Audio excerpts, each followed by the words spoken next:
Las piedras producen oxígeno. La piedra, esa que ven ahí, así, una roca que parece común y silvestre que me encuentro en un cascote en cualquier lado, esa piedra que ven ahí produce oxígeno. Cada día que pasa, cada nuevo descubrimiento, solo me da a entender que no sabemos nada, no entendemos ni la mitad de las cosas que pasan en la faz de la Tierra y queremos ir a buscar cosas a otros planetas. Bueno, no tenemos idea. Les voy a explicar. No es cualquier piedra, no la encontrás en cualquier lado. ¿Y cómo que produce oxígeno? Es una cosa inerte. Bueno, ahí les explico todo. Como decía entonces, no son cualquier roca que me encuentro por ahí tirada. Son nódulos polimetálicos, como su palabra lo dice, son concentrados de varios metales, principalmente son de manganeso, pero también tienen concentraciones de litio, de cobre, de níquel y otros metales.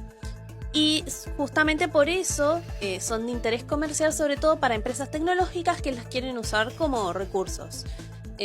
Y en particular estos nódulos se encuentran concentrados en una zona del Océano Pacífico que está entre Hawái y México, que se conoce como Clayton-Clipperton Zone o zona Clayton-Clipperton, porque se encuentra entre dos fallas que cada una tiene ese nombre. Entonces ya hace varios años que se estudian estas zonas de nódulos debido a que tienen interés comercial por distintas empresas y justamente los autores del trabajo que se publicó en Nature el mes pasado, Sweetman y colaboradores, descubrieron una particularidad primero asociada a estas zonas de nódulos y es la cantidad de oxígeno que había en el agua.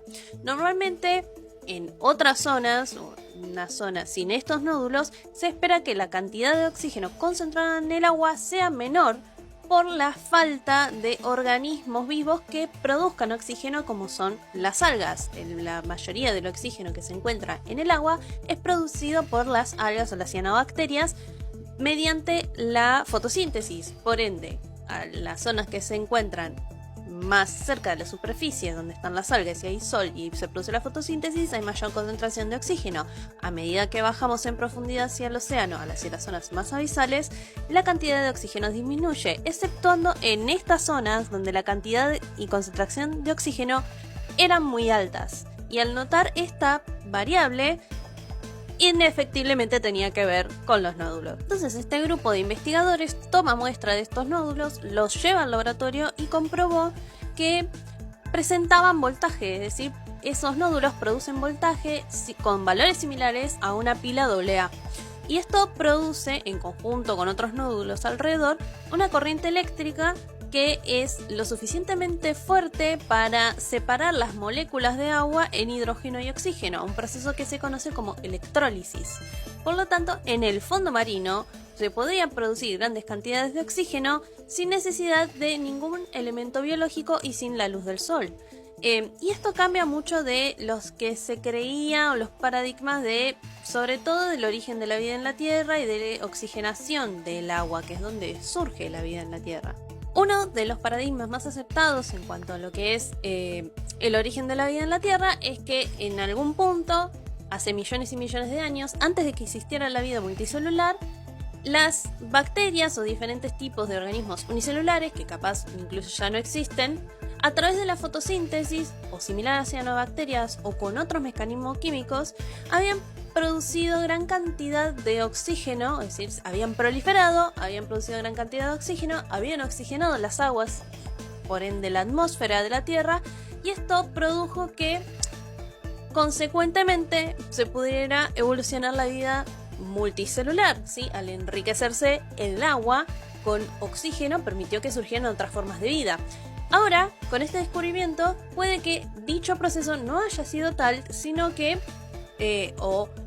no fue enteramente un proceso biológico, sino que puede ser netamente un proceso abiótico y geológico gracias a estos nódulos. El agua ya estaba oxigenada y la vida surge porque ya se daban las condiciones predilectas para la vida unicelular, es decir, un agua bien oxigenada.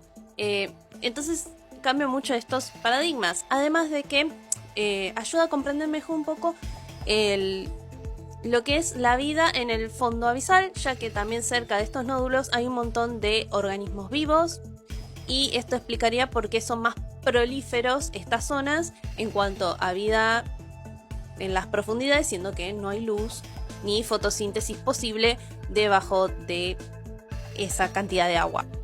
Bueno, y también este descubrimiento básicamente es clave para entender cómo funcionan los ecosistemas marinos a estas profundidades, ¿sí? Ya a lo que son profundidades abisales, obviamente, como dije, no hay luz, no se produce fotosíntesis, entonces la presencia de estos nódulos y la cantidad de oxígeno que hay es vital para que siga existiendo la vida o prospere la vida en estas zonas hostiles.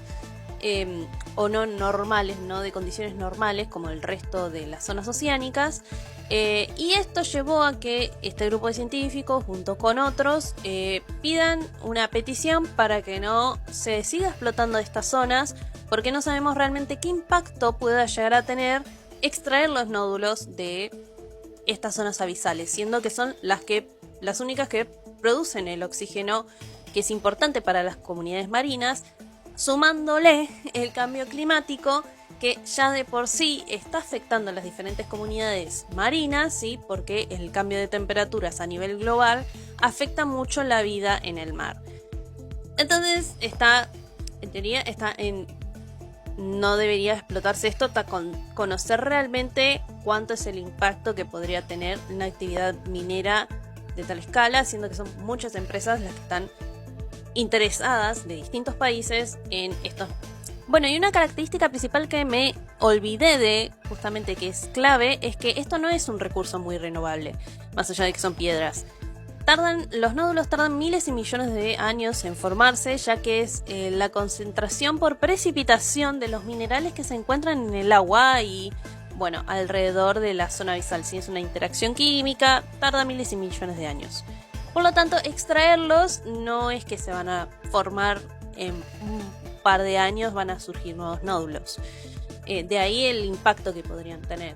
Y por cierto, ya que es un proceso geológico que se da acá en la Tierra, puede que pase en otros planetas. Entonces es como esta pregunta de en otros planetas que también tienen agua líquida, capaz si tienen estos tipos de nódulos, oxigenan el agua y se generan las mismas condiciones que acá para que surja la vida.